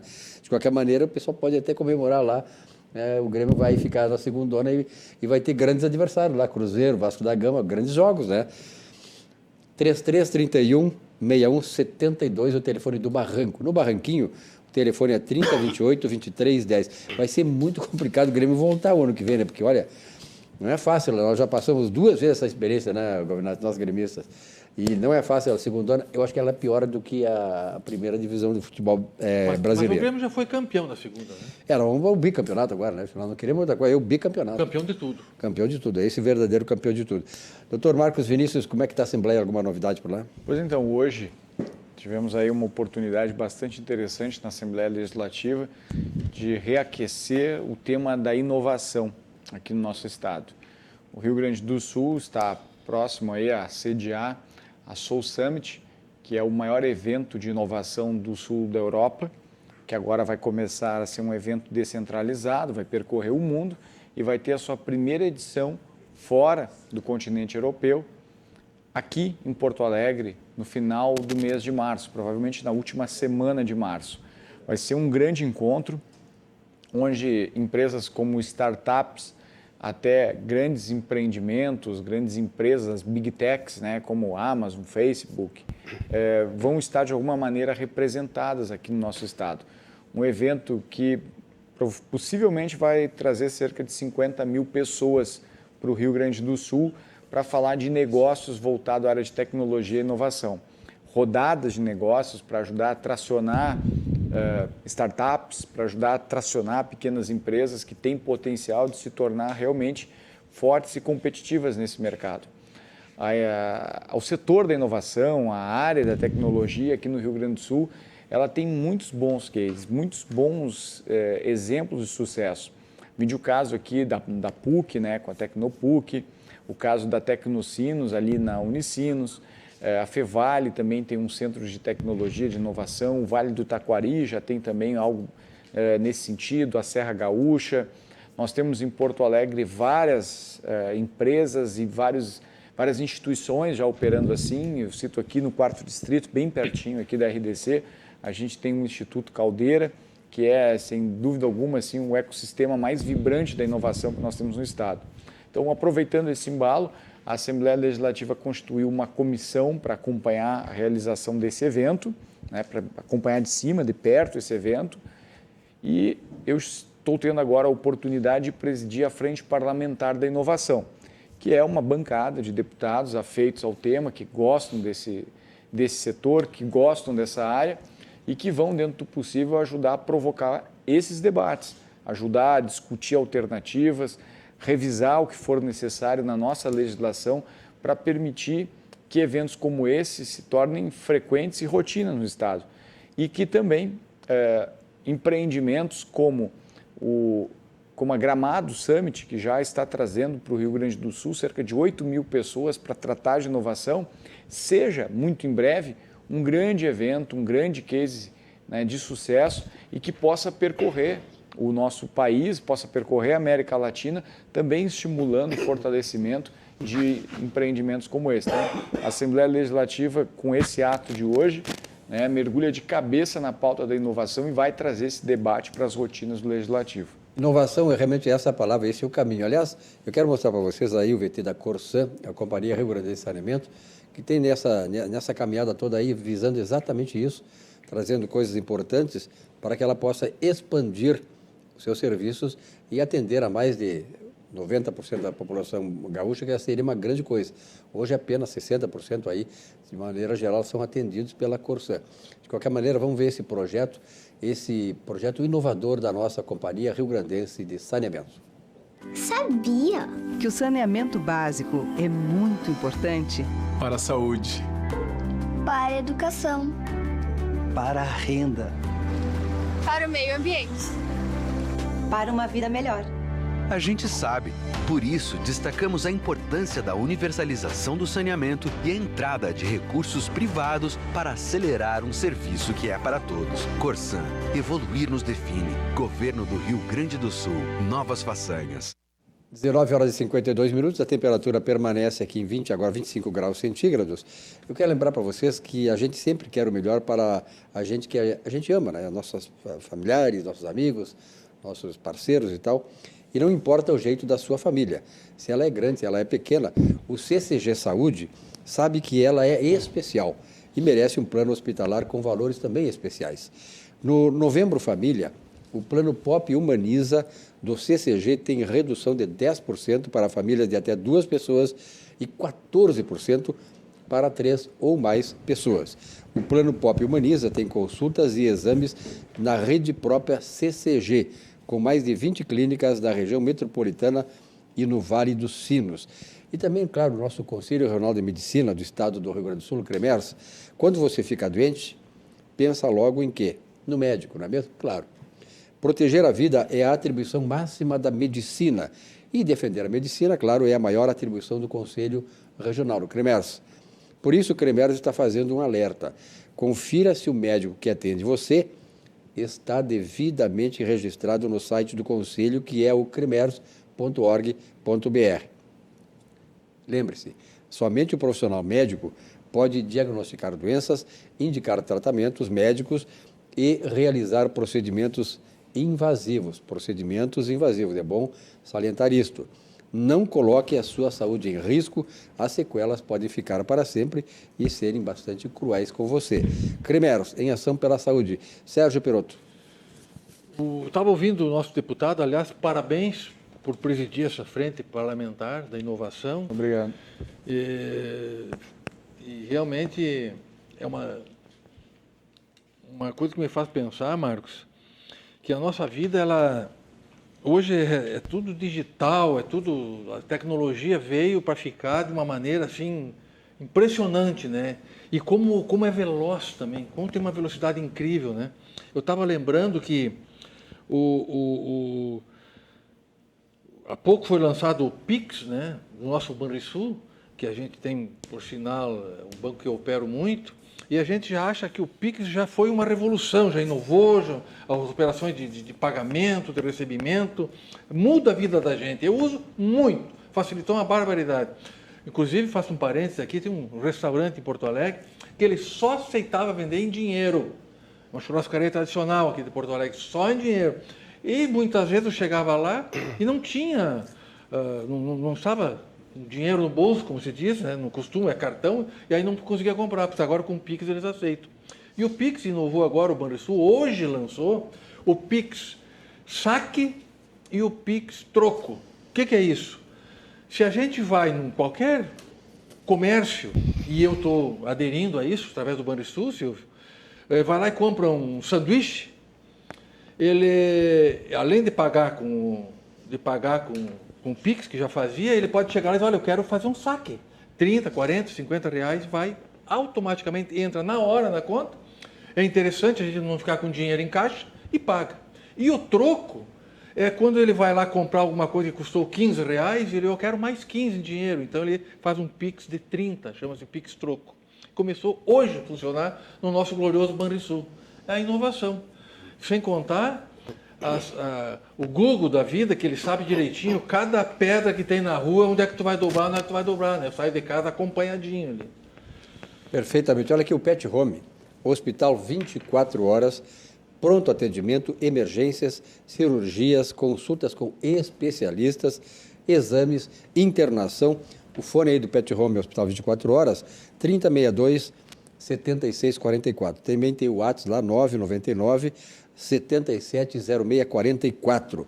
Fica aqui próximo, na Chácara das Pedras, na rua Araponga 437. Vale a pena, né? Porque é uma entidade, uma instituição que está sempre a serviço da comunidade. Já está ganhando mercado aqui em Porto Alegre. E vamos continuar o nosso tour gastronômico, Vilmar Govinati, que agora vamos lá nos frutos do mar. Frutos do mar, falando de frutos do mar, fala-se em Chihuahua, né? Chihuahua, que é a tradição que perdura, assim como o movimento das ondas do mar, né? Então, lá, o Marcos Vinícius, eu sei que tu gosta de casquinha de siri, lá tem casquinha de siri, moqueca de peixe, só não tem o tuas marrecas lá. Não sei se o Govinati que tem marreca lá. Na Camaquã também tem as traíras. As traíras. Camarão adorei, bacalhau às natas, quer dizer, olha que pratos maravilhosos. O problema todo é isso aí, né? O Marcos Vinícius, essa hora, desfilando esses pratos aí, eu não tenho como aguentar. É né? Cultura, total. É verdade. Então, olha aqui, ó, camarão à milanesa. Comia muito camarão à milanesa. E, inclusive, no próprio Chihuahua lá da Getúlio Vargas, onde tudo começou, né? Saía do cinema Marrocos, ali do lado, saía do cinema à direita, era o Chihuahua. Camarão grelhado, que coisa maravilhosa. É impressionante, o cara vai lá, o problema, o cara sai de lá, não, o Perotti sai de lá, assim, mas eu podia ter pedido aquilo, aquele outro, tá lá, tanta coisa boa, né, que é difícil ele escolher, né? O que tu prefere, Govinatski? Olha, eu vou dizer agora... Tu tá indeciso? É que assim, ó, a gente veio para cá em jejum no sentido que não... Antes do jantar? Ninguém jantou. E aí, então, eu não sei se eu prefiro ver tudo isto ou fechar os olhos, porque realmente o estômago judia da gente. É verdade. Que é muita coisa boa. É verdade, tem que ser no Chihuahua. O Chihuahua que é uma tradição aí e um restaurante de frutos do mar que é conhecido não só aqui, mas também internacionalmente. Pessoal, o negócio é o seguinte, a economia não está retomando naquele nível, naquela velocidade que nós todos gostaríamos, mas isso vai acontecendo devagarinho. E é preciso que hoje o trabalhador seja bem mais qualificado, porque a pandemia, o pós-pandemia, trouxe outras maneiras de se relacionar no mercado de trabalho, mais qualificação, especificidades de cada profissão, etc. e tal. E o Centro de Integração Empresa-Escola do Rio Grande do Sul está completamente integrado a esse novo momento. Investir em um jovem talento é impulsionar o crescimento do seu negócio. Conheça o programa de aprendizagem e estágios do CIERS. Acompanhe aí.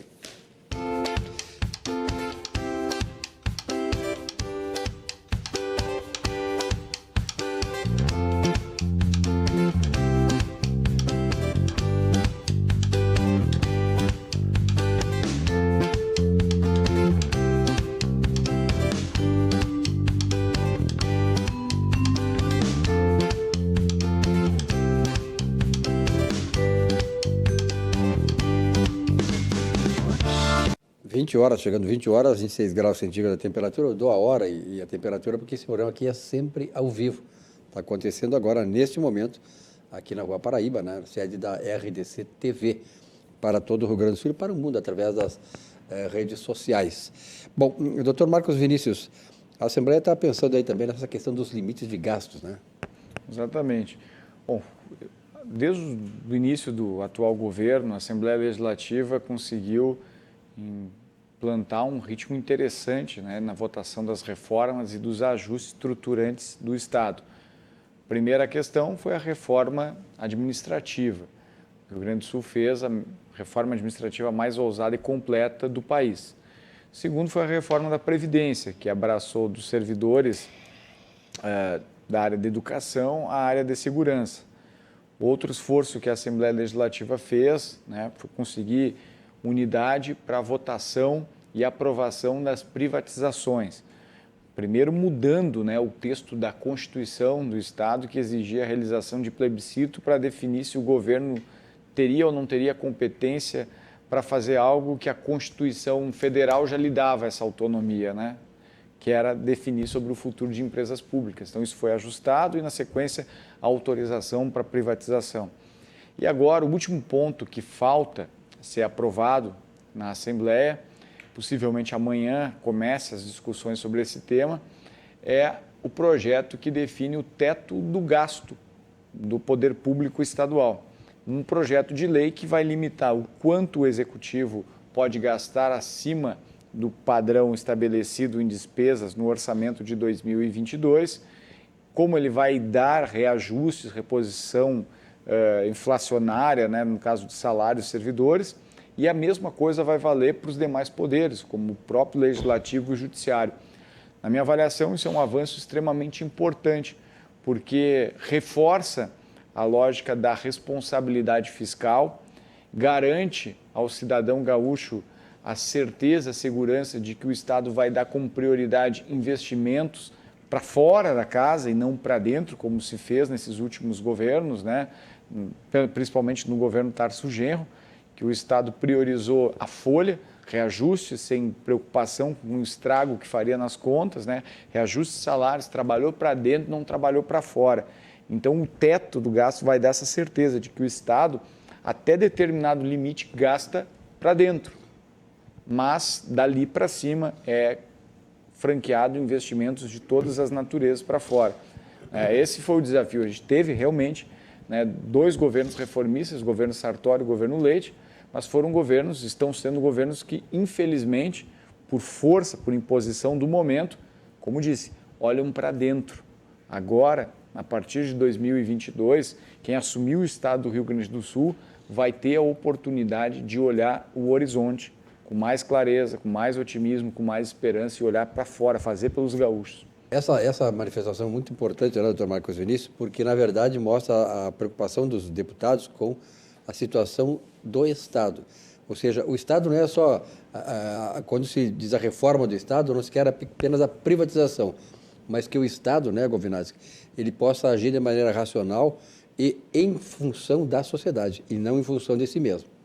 O Estado tem uma obrigação importantíssima, né, neste olhar interno, e visando justamente não só o Estado olhar para fora, mas quem está lá fora olhar para dentro do Estado, que é o seu compromisso com a infraestrutura. O Estado tem que oferecer infraestrutura, as reformas são basilares para que o Estado possa avançar na oferta da infraestrutura. E a infraestrutura é basicamente energia, basicamente rodovias, se for o caso de ferrovias, enfim, de tudo que... Telefonia, né? Agora, com toda a importância, o Perotto estava falando das redes sociais, né, da internet, isso é fundamental. Mas como é que um Estado, por exemplo, vai ter polos de tecnologia e informação se não tem uma rede de comunicação via internet adequada para suportar todos os desenvolvimentos, todos os programas, todos os aplicativos, né, no sentido de dar aquela agilidade, aquela segurança, aquela precisão. Por exemplo, nós estamos vendo agora que Porto Alegre está em vias de trazer para cá a tecnologia 5G. Fundamental em termos principalmente de quê? De velocidade e de precisão, né? Então, tudo isto que o Estado, e aí vem os municípios, e aí vem todo o contexto, né? A FAMURS, que faz um trabalho fundamental com as associações dos municípios, isso é vital para o Estado crescer, para este olhar não ficar só no vazio, esse olhar realmente se concretizar em coisas que se convertam em progresso, né? Sejam em indústrias, sejam em serviços, seja no turismo. Por exemplo, o turismo do Rio Grande do Sul. O Rio Grande do Sul é fantástico em termos de turismo. Tem temas para qualquer gosto, né? Pega lá a fronteira oeste, pega a parte leste, pega a região serrana, né? Pega o sul do estado, tem para tudo que é gosto. Agora, para isso tem que ter estrutura, tem que ter rede de hotelaria, tem que ter rodovia, tem que ter sistema de comunicação, né? Tem que ter tudo isso que é necessário. Porto Alegre, por exemplo, está inovando muito. O deputado falou ali no Instituto Caldeira, justamente, a Secretaria Municipal de Desenvolvimento Econômico e Turismo foi para onde? Foi para dentro do Instituto Caldeira. Por quê? Porque viu ali a importância fundamental daquele polo como um grande nascedouro de startups, de outro tipo de situações aí econômicas. E o quarto distrito está dando uma reviravolta. Então, tudo isso vem ao encontro justamente de que o olhar ele tem que ser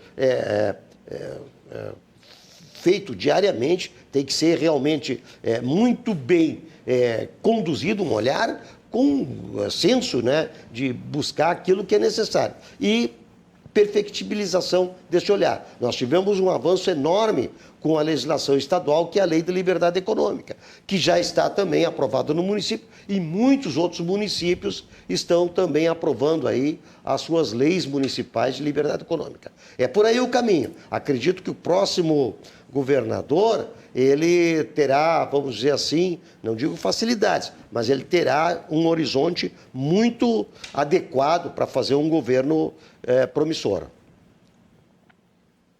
Certo de gasto, Marcos Vinícius. Tomara que dê certo. Eu gostaria muito que desse certo, mas eu acho que nós temos um caminho tão longo a percorrer, embora a gente sobe uma escada a partir do primeiro degrau.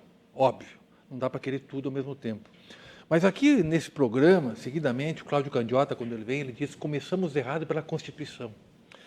Esse negócio, primeiro, da estabilidade do servidor público é uma coisa que atrapalha de maneira incrível as gestões públicas. É difícil você ter uma estabilidade, você não ter a possibilidade. É só no Brasil que existe esse tipo de coisa. Começa a amarrar por aí. Nós podemos ter, se tu juntar mau gestor com a legislação atual permissiva, então está feita a sujeira toda. E existe isso. Existem as duas coisas. Segundo, a questão previdenciária, que a gente não consegue resolver em termos nacionais. Eu acho impossível nós termos, com dinheiro no caixa, pagar as pessoas inativas, que têm todo o nosso respeito e que prestaram um grande serviço ao longo do tempo para o setor público. Agora, é uma conta que não fecha. Nós precisamos ter recursos para investimento. E se nós pegarmos todas as prefeituras do Brasil e muitos estados e verificarmos lá quantos recursos, dos recursos total arrecadado com o imposto do cidadão vai para a folha de pagamento, para a previdência, quanto sobra para custeio e aí finalmente quanto sobra para investimento, nós vamos ficar horrorizados. Não precisamos ir longe. Aqui no Rio Grande do Sul, o Estado não conseguia pagar a folha, não conseguia pagar nem o salário do servidor. Então, o que nós vamos esperar, nós como cidadão contribuinte, que pagamos demais, que estamos esgoelados, e a gente verifica que o servidor está tendo salário parcelado. Então, o que nós vamos esperar da segurança, da educação, da infraestrutura que o Vilmar falou? Nada, porque não tem dinheiro nenhum para pagar a folha. Então, limite de gastos, sim, mas nós precisamos, desde a Constituição, as leis infraconstitucionais, porque a lei de responsabilidade fiscal, Silvio, ela responsabilizava os prefeitos que gastassem mais do que um X em folha de pagamento. Mas aí, em função do município não vai à falência, poderia ter até intervenção em municípios, isso raramente vai ocorrer. Aí vem o Supremo, passa a mão por cima muitas vezes, né? Eu não vi nenhuma intervenção em estado nenhum no Brasil, e excederam o gasto com limite pessoal. Então, o problema é na Constituição, que permite isso tudo. Então, eu acho que o caminho é longo, mas nós temos que reorganizar o setor público, que da maneira como está, a gente não consegue mais sustentar. Eu vi só fazendo um comentário, eu vi um documentário esse final de semana, vou fazer aqui uma propaganda sem problemas, né? Assim, do Brasil Paralelo, que é um grupo aí de jovens que criaram uma plataforma digital de vídeos, de documentários muito interessante, conteúdo próprio e muito interessante. E aí lá eles têm uma investigação paralela, então eles fazem, né, um trabalho de investigação paralela sobre algumas mortes, alguns acidentes, alguns casos que chamaram a atenção. E aí eu estava vendo agora o último, que foi publicado, que falava sobre a morte do Clodovil Hernandes, que foi deputado federal, né, um estilista que foi deputado federal. E aí eles contavam que a primeira demissão que ele recebeu, de várias, que ele passou por várias emissoras, ele ainda trabalhava na TV Manchete. E o comentário que ele fez foi dizer que a Constituinte de 88 não era uma Constituinte, era uma prostituinte, porque estava entregando privilégios, direitos demais e deveres de menos. E aí tem a fala dele assim, essa prostituinte de 88. Aliás, não foi só isso, o Clodovil foi um grande deputado, é um camarada que ele enfrentou, e aliás pela situação dele e tal, né? Discriminação? Discriminação e tal, mas ele teve sempre o discernimento. Realmente, eu sempre gostei das manifestações dele e ele deixou saudades, porque... Foi um visionário. Foi um visionário. E ele é um camarada que enfrentava o sistema. Ele não tinha essa de ficar, não. Ele a enfrentava e é isso que nós precisamos. Né? Nós até precisamos de gente que se enfrente o sistema que está nos escravizando aí há muitos anos. Olha aqui, vamos falar um pouquinho sobre a Ângelos. Você já sabe que o Plano Ângelos é o maior e mais completo plano de assistência familiar do sul do Brasil e que você pode contar com a sua excelência e tradição para cuidar e proteger as pessoas que você, afinal de contas, ama. E hoje estou aqui para falar do Plano Bem-Estar, que tem assistência funeral completa, disponível 24 horas para você não precisar se preocupar com nada neste momento difícil. Mas saibam que o Plano Bem-Estar não é só um plano de assistência funeral. Ele também garante teleconsultas gratuitas em clínica geral, nutrição, psicologia e pediatria, orientação fitness, apoio ortopédico gratuito e seguros como invalidez permanente por acidente, morte acidental e fratura óssea, além de descontos em uma ampla rede de conveniados na área da saúde e muito mais. Cuida da sua saúde com o Plano Ângelos Bem-Estar. Acesse angelos.com.br e saiba mais. Olha aqui, ó, a Chevrolet Esponquiado Jardine é conhecida como a revenda que não perde negócios. São 8 lojas aqui no estado, 2 em Porto Alegre, temos lá também em Cachoeira do Sul, Caxias do Sul, Bento Gonçalves, Ijuí, Passo Fundo e Erechim. A Chevrolet Esponquiado Jardine valoriza o seu usado na troca e sempre tem as melhores condições para você comprar o seu carro 0 km ou então o seu seminovo. E agora vamos no nosso pit stop final do tour gastronômico, que é lá no Di Paolo, né? O Di Paolo é o melhor da culinária típica da Serra, agora aqui em Porto Alegre. O Di Paolo, comida saborosa, com essência artesanal, preparados com amor, temperos frescos e seguindo as receitas da nona. Nossos pratos são saborosos e também são uma volta às origens. Toque caseiro para recriar experiências ao redor da mesa farta. Prove a sequência de Galeto ao Primo Canto, em Porto Alegre, ali no Boulevard Laçador. Vamos lá, então, com o Paulo Jeremias, essa grande figura aí que nos mostra mais detalhes, dá aí a dica sobre a nossa Di Paolo. Vamos lá, Paulo. Tem coisas que a gente nunca esquece. A nossa origem é uma delas. E os rituais familiares nos conectam com o nosso lado mais verdadeiro. Se você fechar os olhos, consegue lembrar desses momentos passados? Cozinhar é um ato de amor. Na casa da nona era assim. O cuidado na escolha dos ingredientes, o capricho no preparo, o tempero caseiro. Cada receita carregava uma história da comida típica da Serra Gaúcha. Tradição transmitida de geração em geração. Uma refeição feita com tanto carinho que deixou muitas memórias. Alimento para o corpo, mas também para a alma. Virou uma lembrança que ficou para sempre. No Di Paolo, respeitamos todos os processos de qualidade e técnicas, mas não abrimos mão de uma coisa: o sabor artesanal da Casa da Nona. Oferecemos comida autêntica para recriar experiências. No Di Paolo, nós queremos que você se sinta em casa. É como voltar para aquele almoço de família com mesa farta. É como voltar às suas origens. Di Paolo, Cucina della Serra Gaúcha. Peroto, sabe de uma coisa, né? Que lá na Di Paolo, assim como naquelas outras que temos, as casas, né, de culinária que temos aqui, né? As grandes, as melhores, né, estão aqui desfilando nossa atividade. Se você exagera, né, Peroto, o que acontece?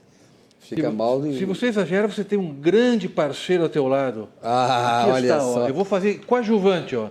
Se você exagerar um pouco nas loucuras gastronômicas do Jeremias, Olina, essência de vida. Exatamente. Olina, essência de vida, resolve todo o seu problema. Qualquer coisa de Por que o Vilmar está rindo lá? Ele não gostou? Então, Olina, tá com inveja? é que ele quer levar o Olina naquele dia. Ele viu que tu estava com Olina. Até dor de amor resolve. Ah, dor de amor. Até dor de amor. Ele resolveu o problema dele. Por isso que ele está te passando a receita. Ah, bom. Resolveu. Olha o sorriso do Resolve Vilmar, qualquer coisa, qualquer excesso, né?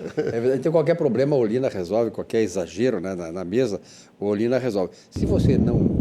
por acaso não tem na mão Olina, pode tomar também um vinhozinho. O vinho resolve. O vinho realmente é a única bebida que é remédio. Eu aprendi isso. Então, olha aqui, ó. O mais importante para vinhos do mundo é proporcionar a você, cliente, a melhor experiência no mundo dos vinhos, sempre com a garantia de economia e qualidade. Passe em uma loja e confira. Nós temos 3 lojas Vinhos do Mundo aqui em Porto Alegre. Essa que vocês estão vendo aqui é na Cristóvão Colombo, bem próximo aqui à TV, 1493, bairro Floresta. Depois, na Alameda Alípio César, 203, bairro Boa Vista, também na capital. E a nossa lá, o Vilmar, aliás, tu ficaste sábado de ir lá comigo, né, tia? Desapareceu. Lá na Getúlio Vargas. Está devendo o vinhozinho aquele lá na Getúlio Vargas. O Natal está chegando. 11h35, viu? O Natal, ainda bem que ele se lembrou, não, Pedro. Tem conversador, né? Então, Vinhos do Mundo, realmente, vinho, você chega lá em qualquer loja dos Vinhos do Mundo, o pessoal atende você, eles têm lá os seus conhecimentos e vai lhe encaminhar para o melhor vinho que você seja, nacional ou estrangeiro, a Vinhos do Mundo está lá para lhe atender. E o Jornal do Comércio, que é o melhor jornal e o mais disparadamente o mais competente jornal do Rio Grande do Sul. O Jornal do Comércio foi criado em 1933, 88 anos, né? Completando o Jornal do Comércio. Redes aceleram a abertura de novos atacarejos no Rio Grande do Sul. Supermercados gaúchos criam bandeiras para atuar no segmento, que já atrai até grupos de Santa Catarina. E aí, Vilmar, é importante essa notícia. Antes de mais nada, assim, ó, faça assinatura. Jornal do Comércio. Eu comprava na banca, agora não tem mais Jornal do Comércio na banca. Desde o mês passado, o Jornal do Comércio agora se adaptando aos novos tempos, não é mais comercializado em bancas. Faça a sua assinatura e garanta o melhor jornal do Rio Grande do Sul todas as manhãs na sua casa. Vilmar Galvinati, essas redes aí aceleram aberturas de novas lojas. Aqui temos aí exemplos da Lebes, né? Pompeia, Óticas Diniz, CIA, e aqui também os supermercados gaúchos entrando nesse segmento. Não tem dúvida que as grandes redes, elas trazem benefício para a população, na medida em que elas atuam de forma macro, os seus próprios compradores, né, seu departamento de compras conseguem, com isso, pelas redes, trazer preços mais acessíveis, porque compram com valores também mais acessíveis. Grandes quantidades. Em grandes quantidades. Né? E com isso também uma série de outras situações, como a própria entrega ao cliente, que muitas vezes já não precisa mais nem ir na loja, né? Em função da tecnologia, né? Da entrega dos objetos. Né? Grandes redes já estão fazendo compras, já estão praticando as compras, as vendas virtuais. Muito bem. Marcos Vinícius, alguma... Essa é uma tendência, né, em quase todos os segmentos. A minha família tem uma pequena empresa aí de materiais de construção e tem visto o esforço ali, passado grande esforço para poder sobreviver nesse meio, né? Porque a possibilidade do ganho de escala, né, nas compras que uma grande companhia ou que um grupo consegue se fazer consorciando, né, pequenas empresas, todas embaixo de um guarda-chuva, comprando junto, né, consegue oferecer preços mais baixos ao consumidor final. O que eu percebo assim, é que tem espaço para todos, né, só que todos têm que participar também de um processo de inovação. E não estou falando de enfiar tecnologia ou só isso. Inovação, muitas vezes, é de entender, fazer uma leitura um pouco diferente do que o consumidor quer. Por exemplo, aqui no programa nós temos 2 anunciantes que são destacados pela qualidade do produto que oferecem e também, né, vamos dizer assim, por trazer algo diferenciado, por um aspecto de diferenciação. O Armazém do Queijo e o Mundos do Vinho. Se tu chegar num atacarejo lá, tu vai conseguir vinhos importados, né, com preço baixo, mas talvez tu não vai conseguir aquela safra especial, aquela reserva especial, tu não vai conseguir encontrar um queijo diferenciado, um presunto diferenciado, que só quem está buscando a especialização, a diferenciação consegue. Então, essa é uma tendência, os médios e os pequenos, né, eles não vão conseguir realmente competir em produtos quase que vendida como commodity. Eles vão ter que entregar para o cliente um valor diferente, uma experiência diferente no consumo. Então, o Rio Grande do Sul, ele tem que saudar sim, tem que comemorar essas grandes redes, porque isso vai ajudar principalmente as pessoas de menor poder aquisitivo e de baixa renda. Quando alguém alega que o capitalismo é ruim, né, que os grandes empresas, que o monopólio é ruim para quem? Né? Talvez seja ruim para a pobreza, mas não para os pobres, porque para os pobres o capitalismo ele liberta, ele favorece as pessoas o acesso a bens, a serviços, a opções de consumo que certamente num ambiente fechado, né, num ambiente consolidado, não teria isso. Então, eu saúdo também. Importante, né, Marcos, que tu coloca essa questão aí, porque, na verdade, essas pequenas empresas que oferecem produto de alimentação, por exemplo, que tu citasse aí, na verdade, elas não disputam preço, elas oferecem valor. Né? Isso é que as diferencia do mercado. Valor e experiência. Uma experiência diferente. Uma experiência, é um valor, tem um valor. Não? Porque no sistema capitalista, como o Marcos falou, né, que as pessoas às vezes são contra por ser, mas é o que gera emprego e faz as pessoas, inclusive, serem empreendedoras depois. É um mar de oportunidades. A prosperidade vem daí, não o contrário. Perfeito. Veja, por exemplo, a rede gastronômica. Grandes restaurantes aqui já não são da mesma, nem são da mesma, digamos assim, dos mesmos proprietários, mas eles se consorciaram, como tu disseste, Marcos Vinícius, em redes, e com isso eles conseguem colocar um prato de alimentação com excelente qualidade, né, para o trabalhador com um preço acessível, em função desta organização. Né? E isso traz não só empregos diretos, traz empregos indiretos, toda a variedade. Na medida em que o restaurante é a toalha da mesa, é o prato, é o alface, é a sobremesa, é o copo, enfim, tudo isso contribui com a organização em grandes redes para um desenvolvimento geral. E, de novo, né, isso só acontece no capitalismo. O que a gente diz, né, o capitalismo não é quem gera a pobreza, não. Pobreza é um estado natural do mundo, né? Tem aqui um cara que fala de economia por nós todos. A pobreza, a miséria, ela é o estado natural. Sem investimento, sem operação, sem aporte de esforços, nós vamos viver permanentemente na miséria, na pobreza. O capitalismo, ele é uma alternativa a isso, é fazer o dinheiro circular, é fazer as pessoas consumir, é oportunidade para as pessoas liberdade de escolhas. E talvez, assim, ao fim e ao cabo, né, uma oportunidade também, né, de melhorar a qualidade de vida. Esse é o objetivo. Né?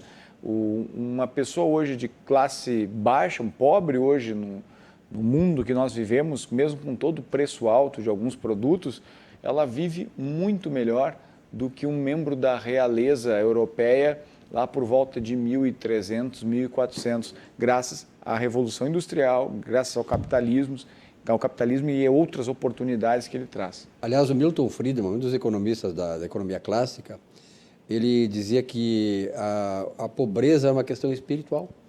E ele explicava por que é espiritual. Porque você é pobre ou é rico dependendo do seu espírito, de querer ser pobre ou ser rico. Então ele explicava isso. Depois o Samuelson foi outro também que se ateve a esse tema na economia, e realmente é por esse caminho. Quer dizer, claro que as pessoas muitas pessoas não querem sair da pobreza. Ou muitas pessoas não querem ser ricas. Depende delas, é isso que o Milton Friedman explicava. Mais uma vez, a gente volta naquela questão dos rótulos, como nós falamos no outro programa, de esquerda e de direita. Rótulos, eles às vezes nem sempre expressam exatamente o que a gente quer dizer sobre o nosso pensamento de vida. Então, capitalismo parece uma palavra até feia, que a gente só pensa no dinheiro, no capital. E o socialismo se preocupa com a pessoa. Não é isso. Não é isso, definitivamente.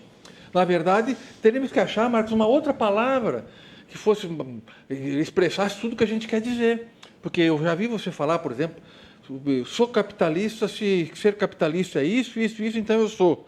Então, isso, que é valorizar o empreendedorismo, valorizar a perspectiva da pessoa ter e da pessoa poder também valorizar a liberdade, porque o socialismo tal qual é posto, as pessoas tinham saúde, tinham educação, tinham, né, entre aspas, em Cuba, por exemplo, mas não eram felizes, querem fugir de Cuba, não tinham liberdade. Então o fato de a gente empreender e possibilitar crescer, a gente tem junto a liberdade de escolha, inclusive. Na verdade, na história do pensamento econômico, por exemplo, se atribui, viu, Marcos Vinícius, assim, a questão da relação dos países prósperos com a religião. Tá? Então, ali se chega à conclusão de que os países que adotam o confucionismo ou o cristianismo, na verdade o protestantismo, são países mais ricos, porque eles tratam o lucro como algo benéfico para a pessoa. Tá? Por exemplo, a Igreja Católica, nós sabemos muito bem, na Idade Média, ela condenava o lucro, condenava o empresário, condenava a riqueza, condenava o capitalismo. O protestantismo, que é um outro lado do cristianismo, não.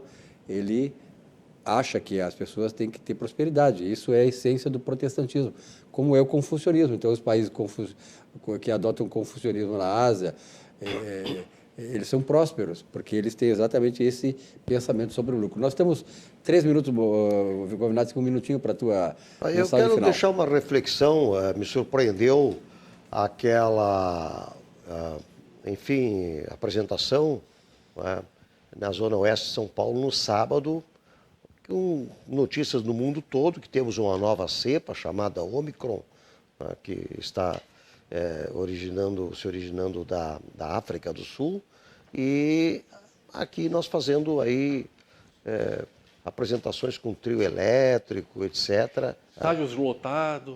Eu acho que a gente tem que dar uma paradinha, não é? Para ver que a pandemia não passou. Temos aí a OMS, temos aí todas as autoridades sanitárias dizendo para termos cuidado. Então, gente, vamos com calma, porque nós ainda temos que nos cuidar por um longo tempo e não se sabe quanto. Marcos Vinícius, 1 minuto. Eu quero me associar às palavras do Vilmar e me chamou a atenção e me trouxe grande preocupação aquele movimento que se viu em São Paulo. E a forma natural com que muitos artistas, muitas figuras da mídia nacional trataram essa questão depois de terem massacrado um pequeno empreendedor, um profissional liberal que pedia autorização para seguir trabalhando, gerando receita, né, para alimentar a sua família. Eu não tenho nada, absolutamente nada contra a atividade de artistas, sejam eles quais forem, do pequeno ao mega artista brasileiro. Mas eu acho que algumas questões nós temos que ponderar. O que é essencial hoje para nós? Será que é essencial lotar uma avenida como foi lotada para um ambiente de festa como esse? Não me parece que seja o mais prudente, ainda mais com um sinal de alerta vindo da África e disparando as mesmas mensagens do mundo inteiro. Países estruturados, bem calçados, já estão dizendo, olha, o momento é de preocupação. Então aqui, eu acho que a gente não pode naturalizar algo como o que se viu em São Paulo. Peroto, 30 segundos. Assina embaixo, vou nessa linha. Artistas, hashtag fique em casa. Nós ficamos bastante tempo em casa, agora o negócio é ter hashtag para ser coerente. Ser racional. Bom, muito obrigado a você, telespectador, obrigado, Vilmar, obrigado, Vinícius e também Peroto. Você, telespectador, muito obrigado pela fidelidade, pela audiência. Um bom sono, uma boa noite. Amanhã um novo encontro aqui, 18h56. Até lá.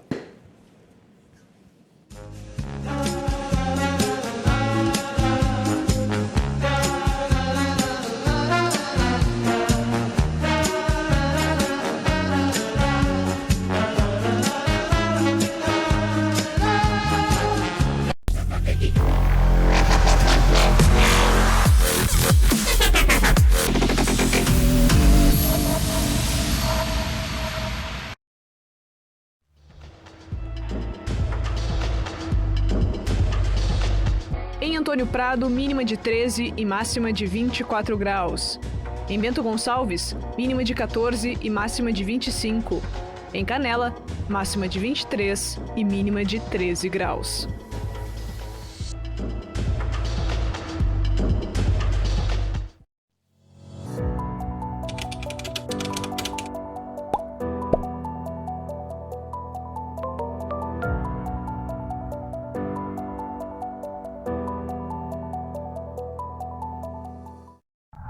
Acorde.